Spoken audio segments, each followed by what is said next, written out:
Laventille East Dry River, the area also known as Behind the Bridge, in the history of Trinidad and Tobago, has produced some of the country's greatest cultural innovators, sportsmen, musicians and leaders.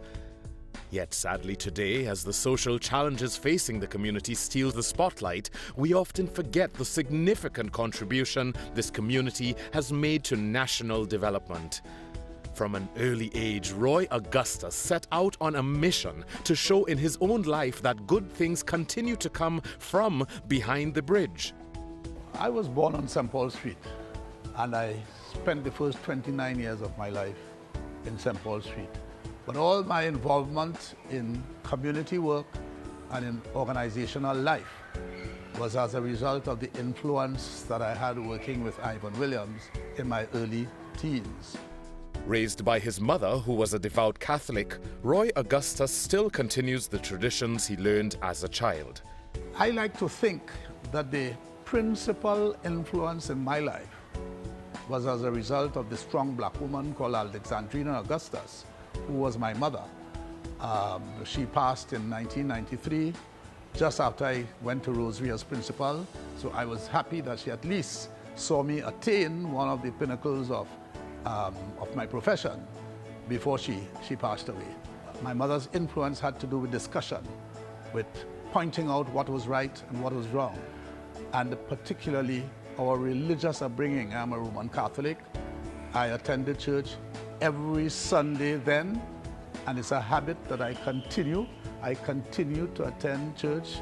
Roy Augustus attended Bethlehem Boys RC, Nelson Street Boys RC and Fatima College in Port of Spain before entering the Government Teachers College in 1964. It was therefore a proud moment when he returned to Bethlehem as principal in 1987, a position he would hold for 7 years. I met Roy Augustus in 1988 when I was assigned to Port of Spain and Environs as head of the district, the educational district, a school supervisor too. He was then the principal of Bethlehem Boys RC School. And I was beginning to reorganize the district, and we formed a committee, administrative committee, and Roy was part of that committee. And right then, I was able to recognize his administrative skills. And I was said that, they were saying to me that he asked a lot of questions and so on. And I said, well, I want somebody like that close to me. So I brought him in very close to me, and we worked very well together. As an educator, Roy is a people person, and he recognizes your strengths in you, and he works with you to bring you up to your maximum potential. An educator by profession, Roy Augustus had always functioned simultaneously in various social and political roles. While attending Fatima College, Roy began participating in and organizing community activities at the St. Paul Street Community Centre, a place that would remain near to his heart to this day. The St. Paul Street Community Centre, which has now morphed into the St. Paul Street Multipurpose Facility, was the focal point of community activity in this East Dry River area for a long, long time. There were two steel bands that played out of this site. You had the Crusaders from early days, and then you had City Symphony also playing from out of this site. You had regular cricket competitions taking place every weekend, where teams came from all over the East Dry River, Belmont, Laventille area and performed and played. So great was his passion to see the progress of the people of East Dry River and environs, Roy was instrumental in the formation of Trinidad and served as the first president of the organization in 1971. Trinidad was a new organization that came out of NATS, right? And Roy Augustus was the chairman, and as everything else, he led. Right? He led that organization, and he steered everything along that line. He was a listener first. He encouraged all the members of the steel band movement at the time to give their views on any subject that leads to the steel band role. He was a team-spirited man also, right? He built a team. His secret was a team. In 1976, Roy would make his first foray into the world of formal politics, throwing his support behind independent Wilton Hines, who opposed the People's National Movement candidate for the Laventille seat. Despite being defeated on this occasion, Roy learned some invaluable lessons about the organization of election campaigns, lessons that would be tested and proven in the 1986 national elections. When we lost the elections, we were heavily in debt.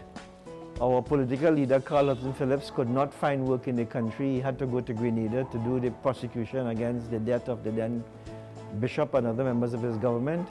And Roy accepted in the teeth of that, where we were against enormous odds.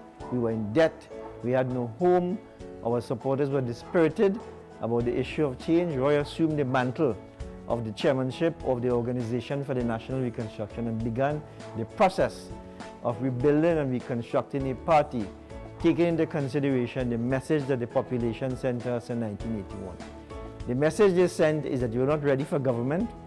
The message they sent to the ONR is that you were not sufficiently connected to the population. And the message they sent to us, you must get all the parties other than the ruling party together and present a proper platform for the country. Roy led that effort very valiantly in reconstructing the ONR, giving it a more human face, getting it properly grounded with the population. He toured the entire country. In 1986, Roy Augustus spearheaded the field work during the historic campaign, which accomplished a seemingly impossible feat. Through his astute organizational abilities, the National Alliance for Reconstruction, the NAR, displaced the then ruling PNM, and they did it by an astounding margin of 33 seats to 3. I would say he was very successful. He brought to the people he dealt with in the party, whatever party, he brought organization. He knew all the things that had to be done in terms of campaigning, in terms of providing food, making sure that because at that time we were all volunteers, making sure the volunteers were happy and they were working through inspiration and motivation.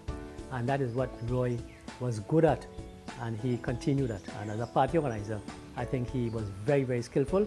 In 1986, the people were ready for change, but then it was a beautifully organized campaign. I think the creative people at the helm, and I'm not talking about my involvement, no, my involvement was the nitty-gritty, being down on the ground. It was made easier because of the creativity of those people who were responsible for designing the national campaign. So that I think people felt, it is another position I always take, that people do not vote against, they always vote for. So that when the NAR began to show on the screen, people saw something that they could have voted for. And they voted for the NAR. In the years following the NAR victory, Roy Augustus would continue to hone his skills as a campaign manager, organizing successful campaigns in various Caribbean islands. But apart from my involvement in the politics of Trinidad and Tobago at party level, because of the experiences I gained there, I was able to venture out into the Caribbean. I worked with Keith Mitchell in about five election campaigns, 4 of which we were victorious, and 2 of them were clean sweeps.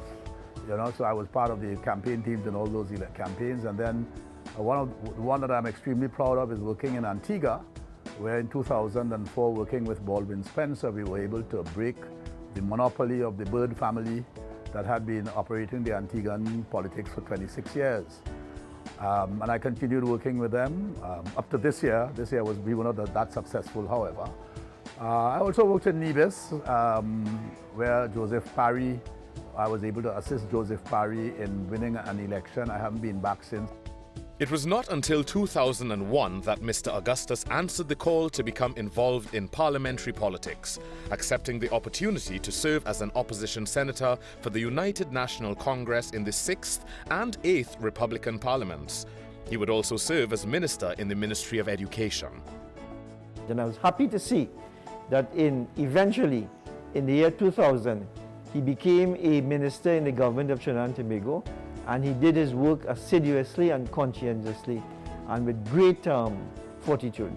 While a member of the Senate, Mr. Augustus participated in various debates on national issues, including the Education Amendment Bill 2005, which saw him arguing vehemently on whether the provisions contained in the bill for the appointment of school boards would in fact assist with the problems of violence and drugs in schools and improve the delivery of education to the nation's youth. Roy had that tremendous ability to reach out and to convince people that you must find the center in any argument. That center must occupy a space which is important and must satisfy all persons. It must not only be superficially satisfying, but it must be satisfied in terms of meeting all the hallmarks of a good decision-making process. So he's a good decision maker. He consulted, he informed people what is it are the merits or demerits of a particular policy, and at the end of the day, what came out most of the time was a decision which was in the best interest of the country and all the persons around him. Now retired from formal politics, Roy Augustus would like the current and future leaders of the country to truly live out the ideals of service to the people. The average politician in the country is not fully trusted, and not fully trusted because people see where delivery goes only into select groups that are close to the particular politician who is delivering. And that is really should be a no-no. The second point that I would want to make is that you do not have the impression at this point in time that the political parties, and I'm going across the board, deliver what they promise to deliver in their pre-election campaigns. I can read every manifesto and every batch of plans that have been produced by every party and show where there is that disparity in delivery and in planning. So that in that respect, we have a long, long way to go. He has this guidance for all would-be politicians. My advice will simply be that they should be very humble. Humility is a value that one cannot go wrong with. I will also suggest that they listen intently to people, not just hear what people are saying, but listen intently to the people. And never make promises unless you are certain that you will have the ability and the capacity to deliver on those promises. And finally, serve the people and serve them well. Now 71 years old and after having travelled far and wide, Roy Augustus has come back to basics, as it were, back to St. Paul Street Community Centre, where he intends to resume community work. He believes that if he does his best, the future will decide whether he has done enough. Roy Augustus cared, and cared like no one will believe about the steel band movement and the various efforts that the steel band people are trying to make. The strength, the foundation that he put in Pan Trinbago is what has Pan Trinbago today operating. Roy will be remembered as an excellent educator who, when you go to him with a problem, it can be confidential. His dynamism to get things done and his focus on the child's ability to learn.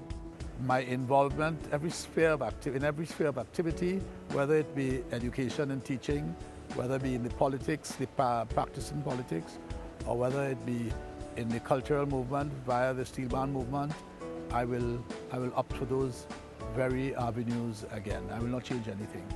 I continue to be passionate about Laventille. And I continue to advise that there is a wealth of talent existing in Laventille across all fields, academically, in terms of sports, in terms of the culture. Wherever you turn, there is talent throughout all the areas in Laventille you go to. And it is just a question of people who have the necessary resources and the necessary time to tap in to those youngsters and provide for them an alternative lifestyle than the one to which they are attracted at this point in time.